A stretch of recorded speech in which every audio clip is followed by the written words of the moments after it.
Hey everyone, welcome to another episode of Into Our Mind series, where tutors of Inkie attempt to solve questions live while articulating their thought processes simultaneously. My name is Sean, and today we're going to have a structure elucidation question to tackle. Feel free to pause this video if you want to give it a shot, and once you're done, resume the video to watch how I solve this question.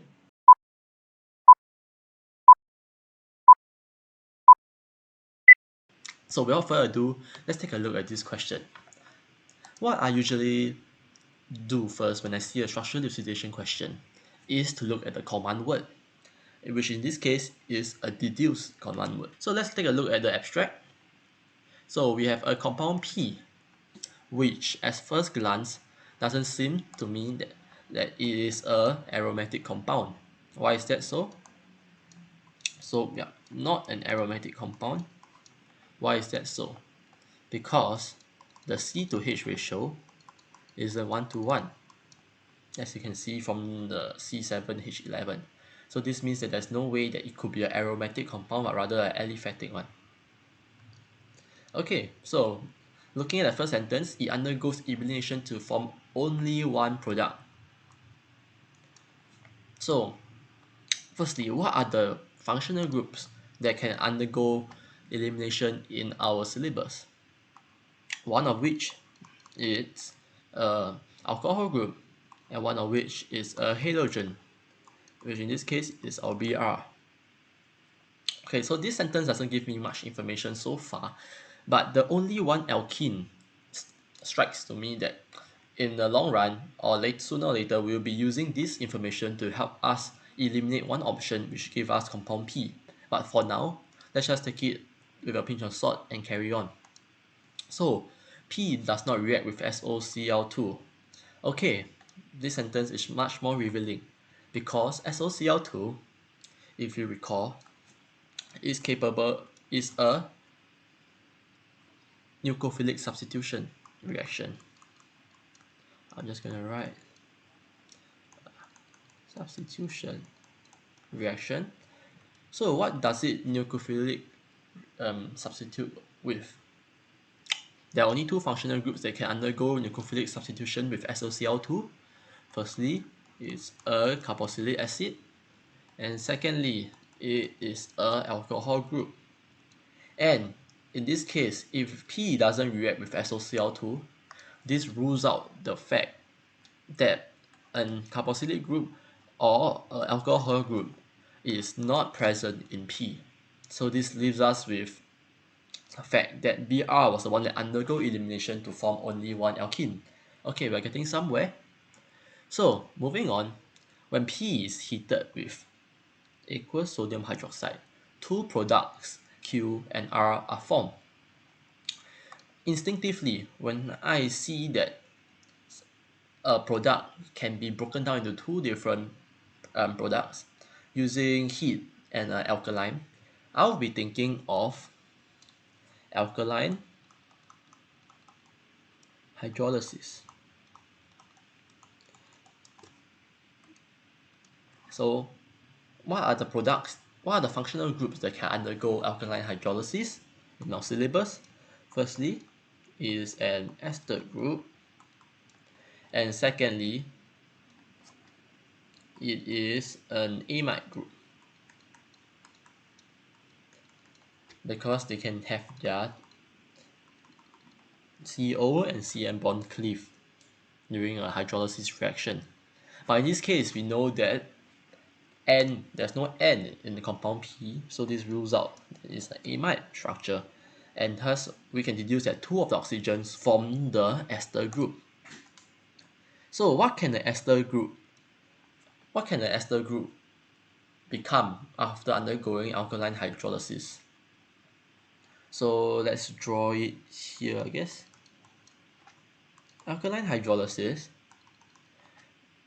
will result in, firstly, a carboxylate, and secondly, an alcohol group after cleaving, right? Okay, that means P has a ester group, and this means that either Q or R, Q and R are a carboxylate, as well as alcohol group. And as you can if you pay attention to the names of the product, names of like Q and R, you realize that Q is the one that is a carboxylate. Why is that so? Because it has a Na attached to the compound itself, which means this is a carboxylate, and this makes R the alcohol group. Okay, so we have sort of determined some of the functional groups that are present in P, Q, and R. So let's move on to the last sentence. Oh, see, before we move on, I'd like to also point out something that we realize that during the process of reaction with aqueous sodium hydroxide, something has also disappeared. What has disappeared? We realize that the Br initially in P was gone. So, does this ring a bell also? What can aqueous sodium hydroxide do as well? That's right, it can also undergo nucleophilic substitution, where the Br group was reacted to become an alcohol group. So this is a good lesson to show that with one reagent we can undergo multiple times of reaction, not just an alkaline hydrolysis or not just a nucleophilic substitution. So let's not have tunnel vision when we do a structural elucidation question. So now moving on to the last sentence. The last sentence says that PQR gives a yellow precipitate with hot alkaline aqueous iodine. So for those who are more well read, or for those who have studied for it, we know that this is a positive iodoform test. And what does a positive iodoform test suggest? There are only two groups that can give a positive iodoform test. Firstly, it's a methyl ketone, and secondly, it's a methyl alcohol group. This means that PQR also has either one of these functional groups. Okay, great. So right now, with all the information in mind, let's try to slowly find the respective structures of the compound. For me, I think it's more logical to start from the back usually, because by finding Q and R, we are able to piece them together eventually to find compound P. And and Q and R are much smaller in the size, so it's easier to deduce the structure unambiguously. Okay, let me start with R. So, okay, making sure that everything's in screen, and yeah, okay, good. So R is C3H8O2, and we know for a fact that since that R has a alcohol group already, so let me try to keep it simple first and draw the straightest chain possible. 1, 2, 3. Okay, what can where can the remaining O be, or where can it be placed? If we see for the positive iodoform test, it has to be definitely in this position here. That means it could either be a ketone or an alcohol group here in order to show a positive iodoform test. But how do we know which is R? We have to pay attention again to the molecular formula of R. In this case, it's a C3H8O2. So if we count the carbonyl compound, it has 2 hydrogen here, 1, and it adds up to 6, which is not what we want because it's an extra degree of unsaturation. But if we count the second product here, we have 3, 1, 1, 2, 1, which adds up to 8. Yes, that's good. That means R is unambiguously this product here. Yeah, and we found R. Okay, so now scrolling down again, let's find Q. Q has the okay, let's find Q. Q has the product of functional groups, this, as we deduced just now. Okay, and it can, we have 3 more carbons to fill up, so let's just first do the straightest chain. 1, 2, 3, 4. Okay, or it can be also a branch molecule. 1, 2, 1, 2, 3, 4. Yeah, it could be either one of these. But then again, oops.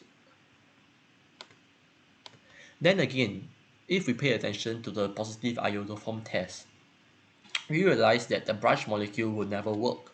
Why is that so?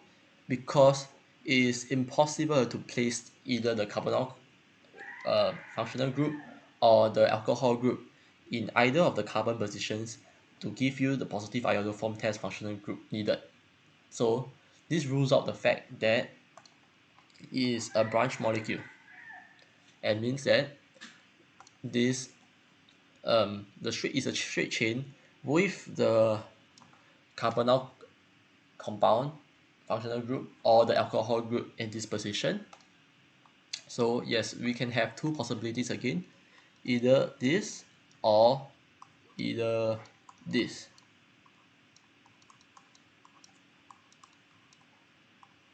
So once again, how do we know who is right, who is wrong? We again pay attention to the molecular formula. If you count this person here, he has 3, 1, 1, 2, which is around, yeah, which is 7 hydrogens, which is definitely an extra degree of saturation here. So that means that it is, Q is not this product. I should have erased it, but okay. And we count here to make sure we are right. 3 and 2 gives you 5 hydrogen, which means that yes, we have figured out Q. So, oh my, if you can hear the chickens downstairs. Yeah, my house has a lot of chickens here, so apologies for that. So yeah, we have figured out Q and R successfully. So right now, all we need to do is to piece them back together to form P. But here's the catch. Not sure if you have realized it yet. We have, if you look at, okay, firstly, we know that P's ester group was split up to give you a carboxylate and an alcohol group. So if you want to piece them back together, we know that is a we know that is the carboxylate. Oh man, wait. We know that it's the carboxylate group of Q that is going to form back the ester group here in P. Why is it so thin? Okay. But in this case, we don't know for R which of the alcohol groups actually forms back the structure or actually contributes to the ester group in P, and which one was substituted with the Br group initially. So there are 2 options, right? So let's label this hydrogen, let's label this alcohol group A and label this alcohol group B. Let's assume that it was the it was a hydrogen alcohol group. Let me think about it. Okay, let's assume that it was the A alcohol group that contributed to the ester group in P. So if we draw the molecule back, we piece them back together. So the alcohol, So this will give you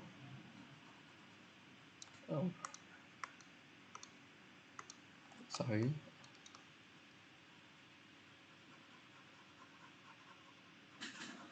This ester group was contributed by carboxylate in Q and alcohol A in R. So it will form back this structure 1, 2, 3, and okay, we need to say this was substituted. That means the B alcohol group was the one that substituted with Br during a nucleophilic reaction. So P could be one of this option. So in another molecule, the alternative, let's assume that in the other possible product is the B alcohol group that is the one that forms the ester group in P. So again, we can draw the ester group here, and this time round, okay, it's a bit complicated. 1, 2, 3. Yeah. So let's just label it properly. So this is A, and this is B. So there are two options. Now, how do we know which is right and which is wrong?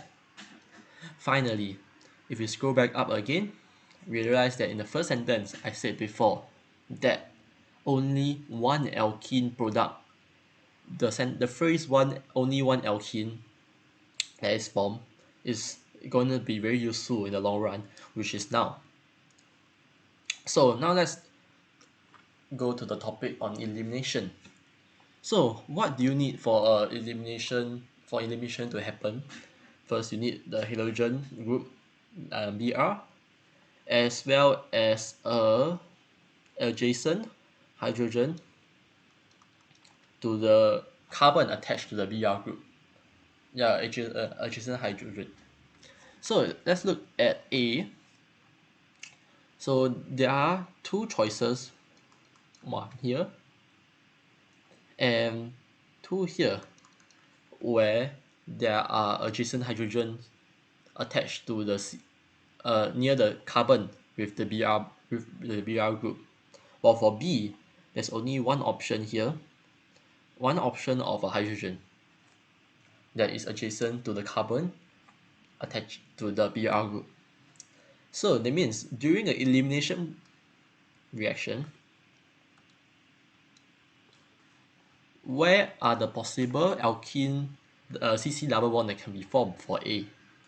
We realize that the alkene could be formed here, that's one option, or it can be formed here.